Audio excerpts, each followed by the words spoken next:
Welcome to our latest Wandering Walks of Wonder tour. Today we're headed to Eureka Springs, Arkansas. Nestled in the Ozark Mountains of northwest Arkansas near the Missouri border, its population stands at about 2,100 people. In fact, the entire city within its borders has earned a spot on the National Register of Historic Places. It's recognized as the Eureka Springs Historic District. Designated one of America's most distinctive destinations by the National Trust for Historic Preservation, Eureka Springs has earned the titles over time including the Magic City, Little Switzerland of the Ozarks, and the Stair-Step Town, owing to its hilly terrain and winding streets that we'll see along this walk.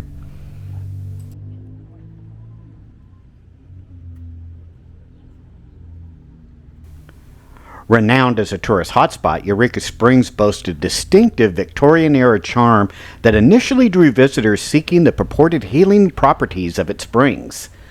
The city features steep, meandering streets lined with Victorian-style cottages and mansions, and its downtown historic area showcases a remarkable streetscape adorned with well-preserved Victorian buildings predominantly crafted from local stones. These structures align along Limestone Street that follow the natural curves of the hills over a 5-mile loop. Unique architectural quirks abound, such as street-level entrances on multiple floors and unconventional layouts like the Park Basin Hotel, where the main entrances are situated below the first floor and the ground-level emergency exit is found on the building's 5th floor. Traffic here in Eureka Springs flows along winding streets without the need for traffic lights and with intersections that rarely meet at right angles.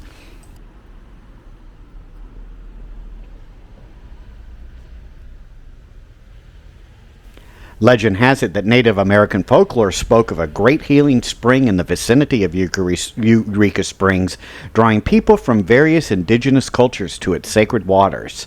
The rolling hills and valleys of the region belong to the ancestral lands of the Osage Nation, while bands of Delaware and Shawnee peoples also once inhabited the area before being displaced further west during the era of Indian removal. European settlers also revered the natural springs. They attributed them with mystical healing properties. Upon their arrival, they marveled at the purported powers of the springs. Eureka Springs, which was incorporated on Valentine's Day in 1880, faced a challenge due to the absence of a nearby courthouse, which was situated in Berryville, about 12 miles to the east of town. This arduous journey to Berryville, especially given the poor road conditions at the time and the necessity to ford the Kings River, prompted the citizens of Eureka Springs to petition for their own courthouse. In response to their plea, the Arkansas General Assembly passed a legislation in 1883 that established the Western Judicial District of Carroll County. Fast forward to 1906, and Claude A. Fuller assumed the mayoral role in Eureka Springs. This limestone courthouse that we see was constructed in 1908.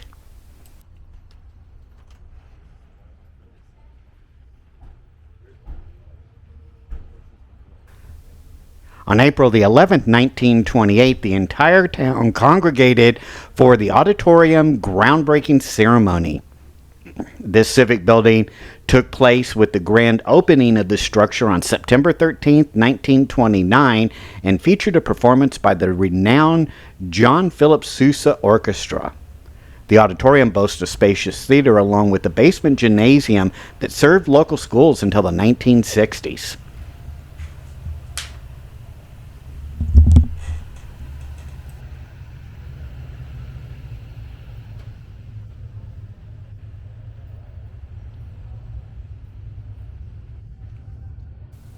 The Eureka Springs area's renowned as a health resort traces back to the Civil War era. According to accounts from the late 19th century, Dr. Alva Jackson played a pivotal role in establishing this reputation by reportedly treating sick and wounded soldiers during the conflict. In early 1865, Major J.W. Cooper, along with 4 comrades who had served with Confederate troops in the Indian Territory, sought Jackson's aid to recover from the rigors of their service. They sought refuge in the rock house near the area's abundant springs where they recuperated under Jackson's care.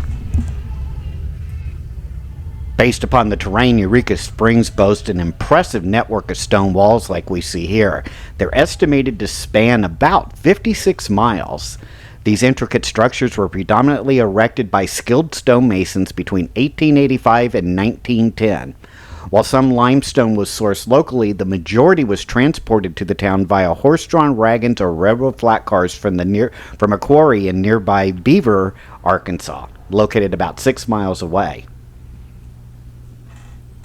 During the town's initial census in 1880, 30 men were listed as stonemason as their occupation. One of the early bathhouses in Eureka Springs was the Basin Bathhouse, which was founded in 1879 and is adjacent to nearby Basin Spring that we'll see here in just a minute. The bathhouse was founded by Thomas Jackson, the son of Dr. Alva Jackson, who founded the town many years earlier. After enduring a fire in 1986, the bathhouse underwent a meticulous and authentic restoration process, which preserved its historic significance as well as its architectural integrity.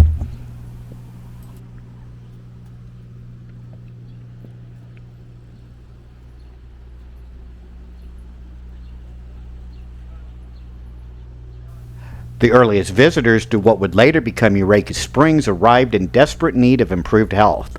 With the springs long revered by Native Americans for their healing properties, the water was believed to possess curative powers for various ailments. In 1879, health seekers, predominantly impoverished individuals who had exhausted all other remedies, made their way to the area on foot, horseback, and in wagons. Living in covered wagons, tents, and rudimentary shacks, they spent their days communally strolling from spring to spring, sipping from tin cups and water bottles in hopes of finding relief. By the 1890s, Eureka Spring had evolved into a distinguished spa resort. Basin Park, flanked by elegant hotels, stood as a testament to the town's transformation. The Southern Hotel graced the south side of this area, while the Perry House adorned the north. Speaking of the Perry House, it once stood between 1881 and 1890, where the Basin Park Hotel, this large hotel that we see now, stands. The Perry House at the time epitomized the first-class accommodation. It was constructed by Mr. Joseph Perry of Colorado, who arrived in Eureka Springs as an invalid deemed incurable, and experienced such rapid and complete recovery from his afflictions that he felt compelled to express his gratitude by erecting a splendid hotel on this site. The Basin Park Hotel, which now stands today, was constructed in 1905 and is one of the largest and most modern resort hotels in the nation. It boasted a fireproof structure erected at a cost of about $150,000. Positioned centrally within the resort area, the hotel offered convenient access to the surrounding mountains via bridges from every floor of the building. One of the most unique and beautiful buildings here in the downtown area is what is known as the Flatiron Building. Actually, there have been 3 of them in this area since the first one was erected in 1880. It marked a significant milestone in Eureka Springs' architectural landscape. Notably, it hosted the town's first banking institution and stood out as the first brick structure amidst a sea of wooden buildings. Tragically, in 1890, a fire originated from the nearby Perry House Hotel ravaged several structures, including the original Flatiron Building. Undeterred by adversity, a second Flatiron swiftly rose from the ashes, boasting a 3-story brick construction adorned with intricate limestone embellishments and a pressed metal cornice. By 1900, this revamped building housed the esteemed Frisco Saloon, complemented by business offices and a lodge on the upper floors. However, fate dealt another blow in 1925 when the second Flatiron structure succumbed to fire. Despite the loss, the resilience of Eureka Spring endured. In a remarkable turn of events, the site remained vacant until 1989 when this third iteration of the Flatiron Building was constructed. Incorporating many of the design elements from its predecessors, this modern incarnation pays homage to the storied history and architectural legacy of its predecessors, while also symbolizing the town's enduring resilience and progress.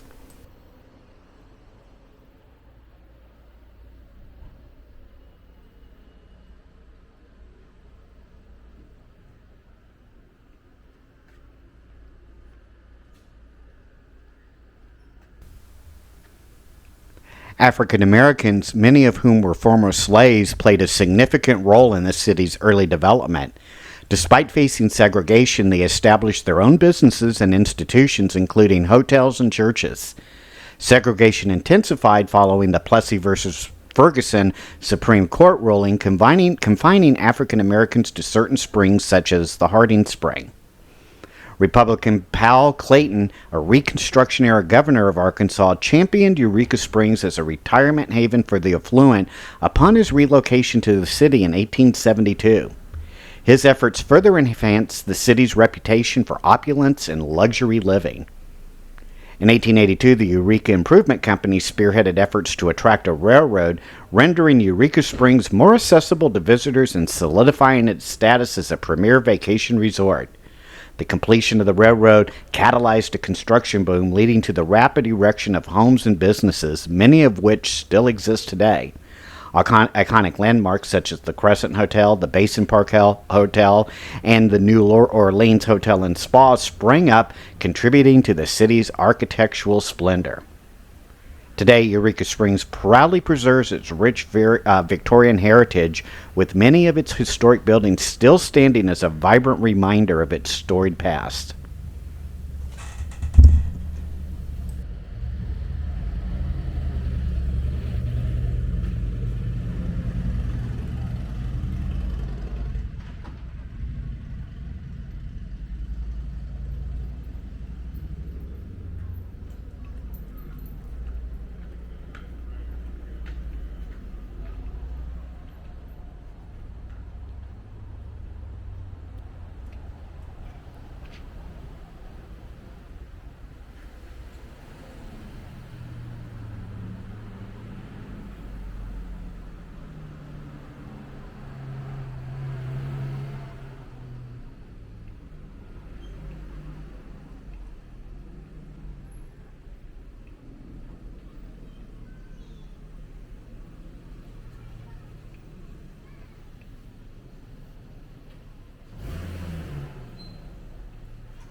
In this building here on our left, which was the law offices of Festus Orestes Butt. F.O. Butt was born in 1875 in Illinois, shortly before his family relocated here to Carroll County in Arkansas. Remarkably, he obtained his license to practice law before even reaching the legal age. Recognizing his potential, the Arkansas General Assembly waived his, quote, disability of minority, and it allowed him to establish his legal practice here in Eureka Springs in 1894. He would go on in 1911, 1916, and 1920 to become an elected mayor of Eureka Springs, solidifying his leadership on local governance. In 1888, there was a huge fire that destroyed much of the downtown area, and elaborate brick and limestone structures began to emerge from the ashes. One of those was the Citizens Bank that was created in 1887 by J.T. Waddell. This historic gem symbolized the resilience and determination of the community to rebuild and thrive. However, despite its grandeur, the bank faced financial challenges, leading to its failure in 1907. Subsequently, the First National Bank took occupancy until 1931, when it too succumbed to the economic turmoils of the Great Depression. In the aftermath of these setbacks, the Bank of Eureka Springs relocated to the site, serving the community until 1967, but due to changing times and economic realities, the building was converted to a gift shop in 1968. This building here on our right is the New Orleans Hotel. This hotel exudes the charming touch of the French Quarter in New Orleans. While its small sign adorned with a fleur-de-lis may escape notice, the captivating wrought iron balconies that we see above us are sure to captivate us as we go by. Stepping inside, there's an interior with a lobby adorned with meticulously preserved woodwork, an ornate tin ceiling, plush furnishings, and a collection of period pieces and antiques. This is more of a boutique hotel with 21 guest units, 18 that are appointed as suites, and they're often showcasing works of local artists inside the rooms and inside the lobby area.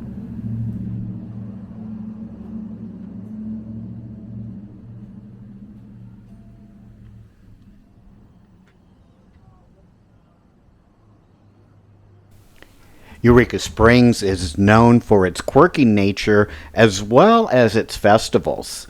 In 1950, Opera in the Ozarks was started at Inspiration Point that hosts an annual summer opera festival that continues to this day. In 1964, Gerald L.K. Smith initiated the construction of a religious theme park called Sacred Projects, intended to feature a life-size recreation of Jerusalem. While that project didn't fully materialize, it led to the creation of significant city landmarks, including the 7-story Christ of the Ozarks statue that you can see off in the nearby hills. Also, the Great Passion Play, a summer theatrical production that attracts millions of spectators over the years, still continues to this day. Eureka Springs gained popularity as a back-to-the-land destination for hippies, counterculture radicals, and separatists in the late 1960s and 1970s, drawn by its isolation and affordable property. Despite initial resistance, the influx of businesses and tourism fostered mutual respect between newcomers and locals, leading to an emergence of a welcoming environment for the LGBT community. The town became renowned as an LGBT resort town with initiatives like the Ozark AIDS Resources and Services offering support during the AIDS crisis.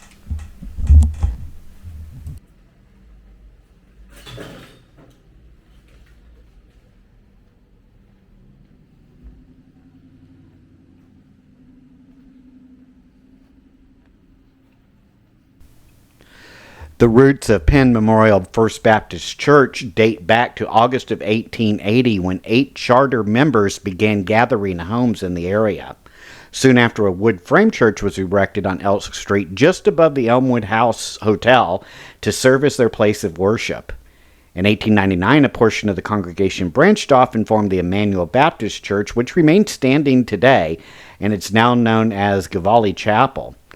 By 1908, the need for a new church building arose for First Baptist Church, and while most members opted to consolidate with the Emmanuel Baptist Church, a small faction chose to continue meeting privately in homes. Eventually, on February 4th, 1912, 6 members reestablished the First Baptist Church of Eureka Springs. They adopted the name First Baptist Penn Memorial Church in May of that same year in honor of William Penn. Constructed in 1883 by L.R. Elwood, this 3-story wood frame brick structure stands as a testament to Eureka Springs' early architectural heritage. Following the establishment of the town site by federal decree, T. Elwood Clark received the deed for the property on June 5, 1885. It originally was depicted as a boarding house and residence on a map from 1886, and survived a devastating fire in 1888 and continues to be a historic building to this day.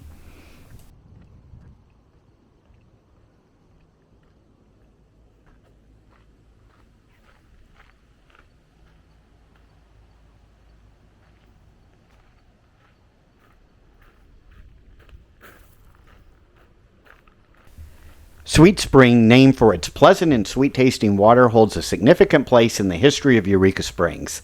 Originally situated in a deep ravine below the current site, it was accessed by a long wooden stairway leading from what was then known as Rice Street, now down here to Spring Street. Around 1855, efforts are made to relocate the spring to a more accessible location.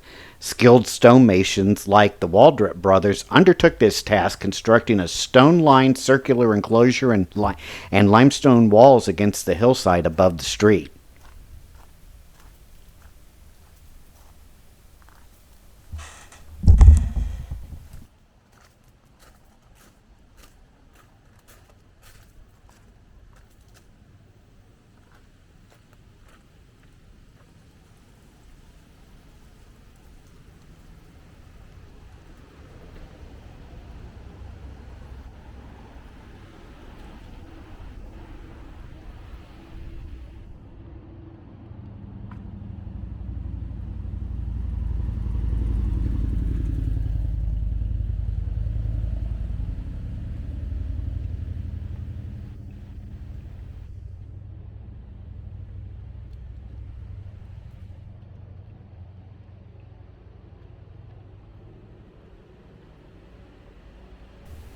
Constructed from rusticated limestone, the Palace Hotel exudes the grandeur of a European castle, and it retains its majestic ambiance over 120 years after it was first constructed.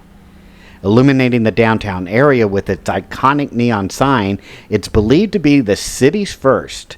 The palace remains a captivating sight, especially after sunset.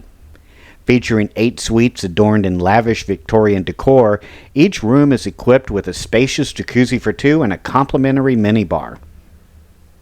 Conveniently located within walking distance of Eureka Springs' finest dining establishments, the hotel provides easy access to culinary delights. In its early days, when it first opened in 1901, the bathhouses were a prominent feature of Eureka Springs, with the palace offering baths for 50 cents and steam treatments for $1. Boasting modern amenities such as electric lights, street steam heat in every room, and an electric elevator, the palace quickly became a favorite haunt for guests, including renowned comedian W.C. Fields.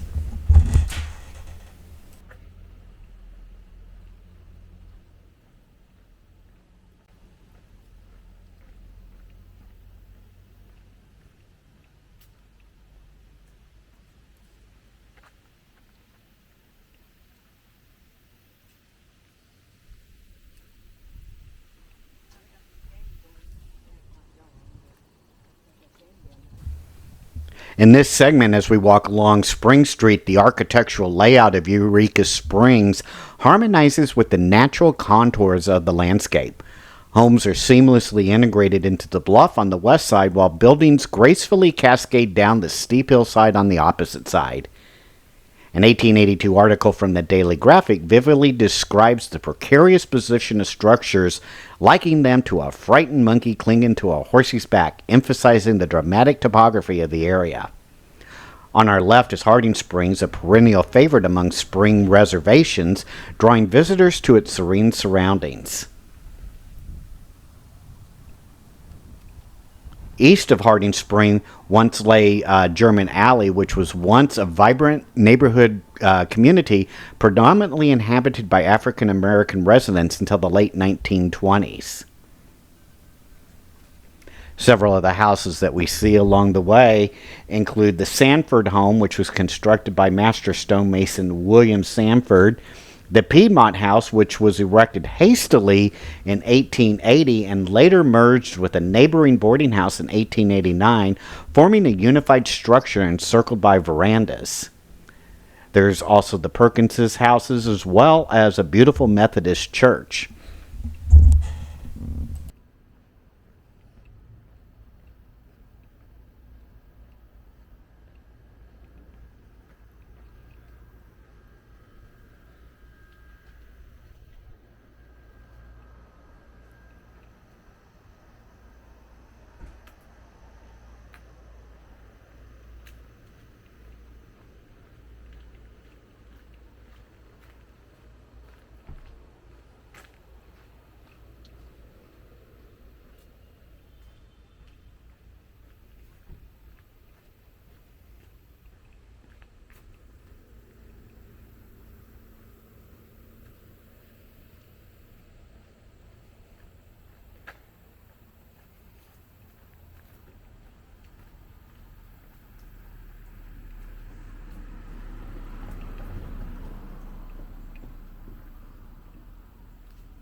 Morning.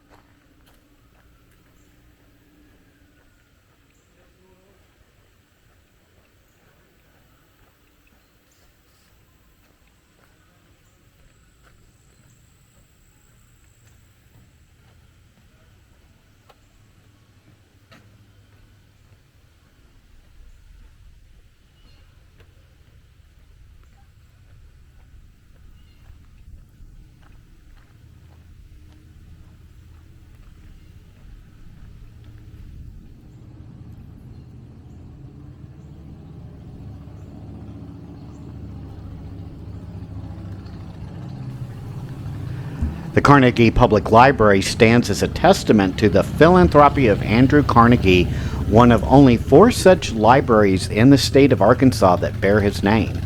Constructed in 1912, this architectural gem is crafted from native limestone, a reflection of the region's natural beauty. The site itself was generously donated by Eureka Springs resident Richard C. Cairns, underscoring the community's commitment to education and culture.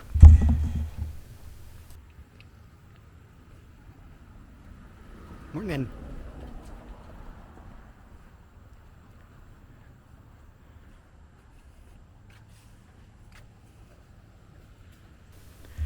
Crescent Spring held a revered status for its purported healing properties, rivaling even the legendary Indian Healing Spring located at the basin.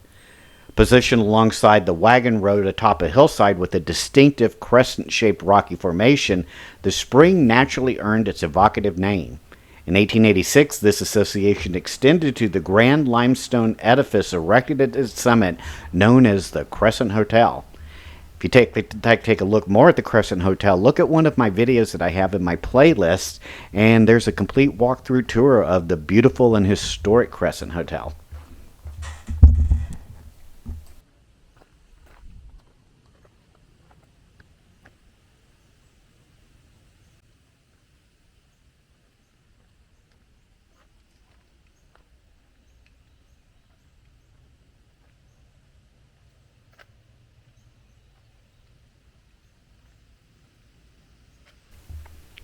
Crescent Cottage, which is a distinguished property listed on the National Register of Historic Places, has a storied past that dates back to its construction in 1881.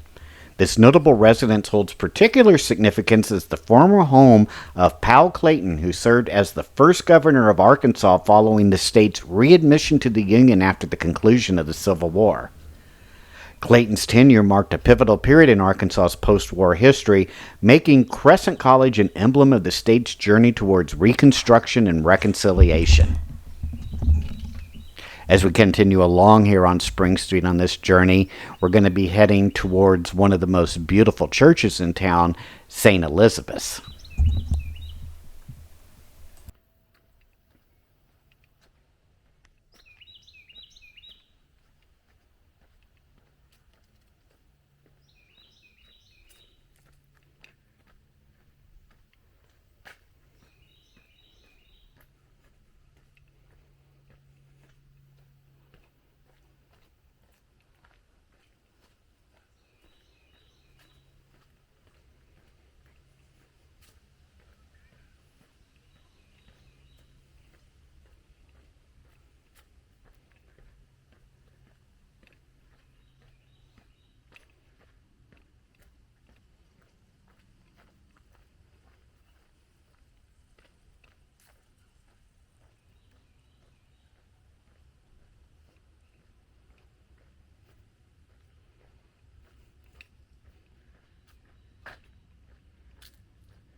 Father Michael Smythe, a missionary priest stationed in Fort Smith, Arkansas, embarked on the construction of a frame church in Eureka Springs around 1880. The church begun under his guidance was not completed until 1882, at which point the Diocese of Little Rock formally recognized it as a station within a church. Over the ensuing years, priests made regular monthly visits to the station as part of their mission in northwest Arkansas. In 1901, the Sisters of Mercy from St. Louis established the Hotel Dieu Hospital, a significant institution that served as a convalescent home, hospital, school, and convent. The opening ceremony saw 34 pupils attending St. Elizabeth's School. Despite its initial success, the hospital ceased operation in 1913, later coming under the auspices of the Olivetine Benedictines. Meanwhile, philanthropist Richard C. Cairns undertook a project in 1904 to construct a memorial for his late mother Elizabeth on Crescent Drive. This memorial, now known as the rotunda that we see here in front of us, eventually became the entrance to the church. In 1908, following discussions with Bishop Fitzgerald, Cairns expanded the memorial chapel to include a proper church building. The dedication ceremonies for the St. Elizabeth Catholic Church took place on May the 11th, 1909. It features dolomite limestone sourced from local quarries, as well as imported marble altars from Italy. Inside, the church has incorporated significant religious artifacts that have been donated by parishioners.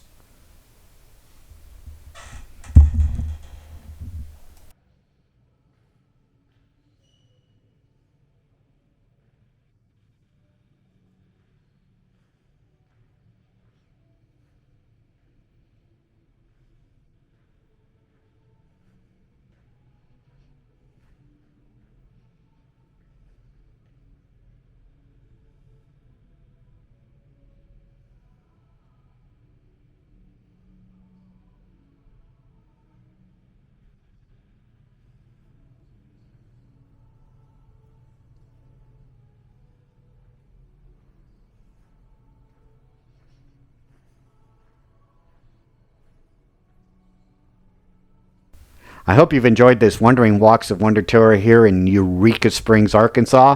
If you have visited Eureka Springs before, leave a comment on what your experiences have been like. Or if you're a resident, leave a comment on some things that I missed and can see the next time. Otherwise, make sure to hit that like and subscribe button, and we will see you on our next Wandering Walks of Wonder adventure. Take care now. Bye-bye.